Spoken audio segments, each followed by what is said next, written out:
now that our investigation has reached its conclusion, it is time.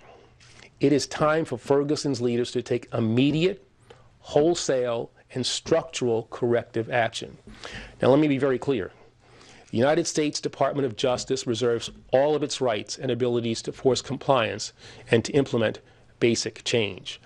That was Attorney General Eric Holder on yesterday, releasing the report showing the racist practices of the city of Ferguson, its police department, when it comes to African Americans in that city. They broke down how that set off, of course, the firestorm that took place after the shooting death of Mike Brown by Darren Ferguson. We'll have more of that in just one moment.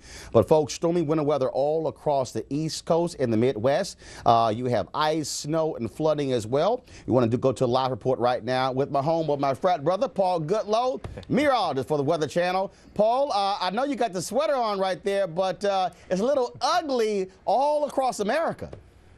Yeah, it certainly is. Again, this winter just will not quit here. Right now, currently with our latest winter storm, Thor, again, we named them here at the Weather Channel, got 80 million people impacted by some type of winter weather alert. In fact, we'll start here in Texas, your old state, Roland. Dallas picked up over a half a foot of snow with this system. Again, the system started last week on the West Coast, bringing hail to Southern California, LA, even the beaches seeing some hail. Now it's transitioning as colder air is coming in. That's why it's a bigger winter storm. Even freezing rain still a concern across areas of the South. In fact, even Louisville, Kentucky, over a foot of snow, and it's still snowing right now. We also have winter storm warnings up for the district, up towards Baltimore, even Philly, even New York City. Winter weather advisory. Boston, you're not in this, but you're still seeing some snow right now. Here's the setup. Atlanta yesterday, 78 for a high, right now 50, hence a sweater here in Atlanta as the cold Arctic air is coming on in, and that is undercutting moisture coming in from the Gulf of Mexico. That's our storm.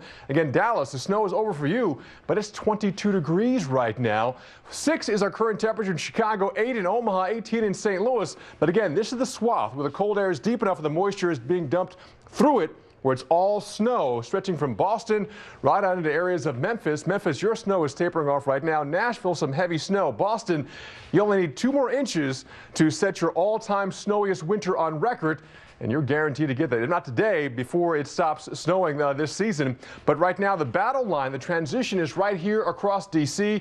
31 and snow in Baltimore, heavy snow in Dulles, but Reagan National now 35, and the snow now is coming down, and now it's beginning to stick. Hence, the schools are closed in D.C., but farther south, it's all rain. Throughout the morning, we're going to push the colder air in deeper, which will help push this moisture offshore.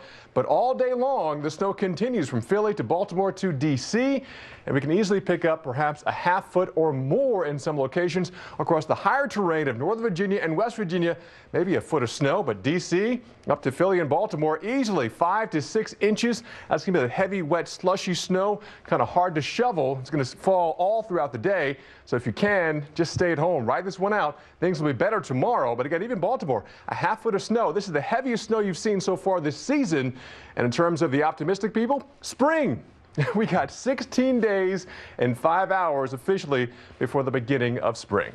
Roland? All right, Paul, appreciate it. Somebody tweeted me how Paul got that Kappa sweater on, so I ain't going to talk about that red sweater. But it's all burnt good. orange. It's a Longhorn. It's burnt orange. Longhorn that's right, you're a Longhorn. I'm sorry. Burnt orange. Okay, you're a 6 and 7 football team. All right, Paul, I appreciate it. Thanks so much. Paul Goodlow with the Weather Channel.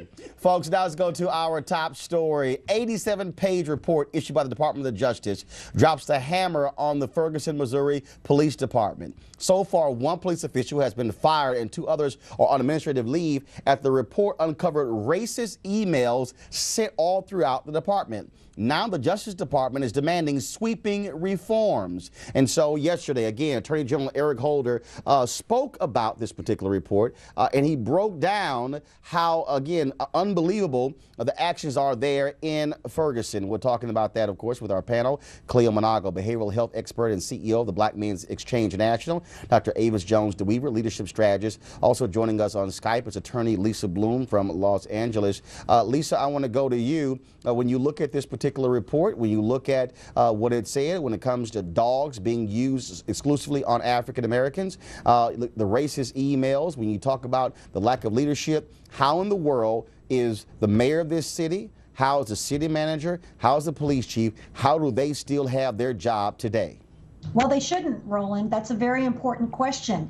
You know, one of the things that disturbs me about the report is that names are not named, and so that individuals who are responsible are protected. How on earth is that possible? This is one of the most scathing reports I have ever read, not only with viciously racist emails, which show us the criminal intent of people at the highest levels in Ferguson, but these incidents of excessive force, as you say, dogs set on people beaten, the Constitution clearly violated and essentially thrown out the window when it comes to African Americans. People stopped for no reason. One man's just sitting in his car after a basketball game, stopped, hassled, arrested over and over again. There needs to be top-down reform in Ferguson.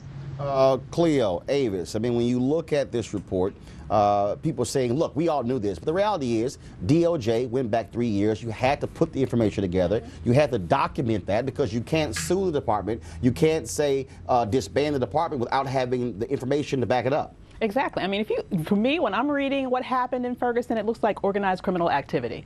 This is a community that was shaken down. This is a community that was strong-armed. This was a community that was, quite frankly, extorted.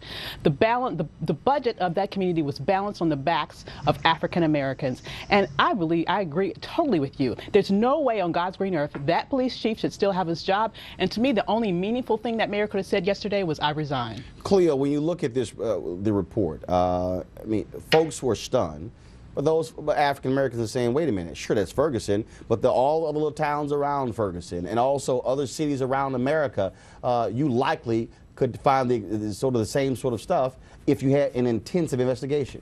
You can find it in Los Angeles, and you can find it in New York. It's not just small towns. It's just that big towns have so many distractions and so much going on that you can't see, the dust is not clear enough to see all the problems. But this is happening all over the place. I used to work in law enforcement in Los Angeles, as you know, and we saw the same issues. So it'd be interesting to see what occurs with this report being released. But my concern is our community's perspective. You mentioned earlier that folks are angry about this and like we already knew this. And you're right, they do need to understand that there's a process. But we also need to understand that, unfortunately, a lot of our young people come out of a intergenerational culture of political paralyzation.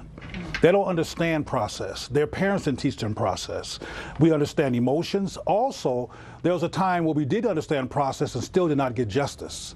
So there's a reverberation of frustration that's not in context, as now we're trying to assimilate and get along and there's not enough context. So we need to understand where they're coming from, even though you're right. They need to understand that we need the report to be able to have the evidence to move things forward. Hold tight 1 second. We'll continue our conversation when we come back. We'll also be joined by Tef Poe, one of the young activists out of Ferguson, to get his thoughts on the report as well. Later in the show, we're nowhere close to being a post-racial society, but the author of the book, Diversity Explosion, says we will be in 30 years. Actually, I think we're already there. It is 8 after the hour. News 1 now on TV1.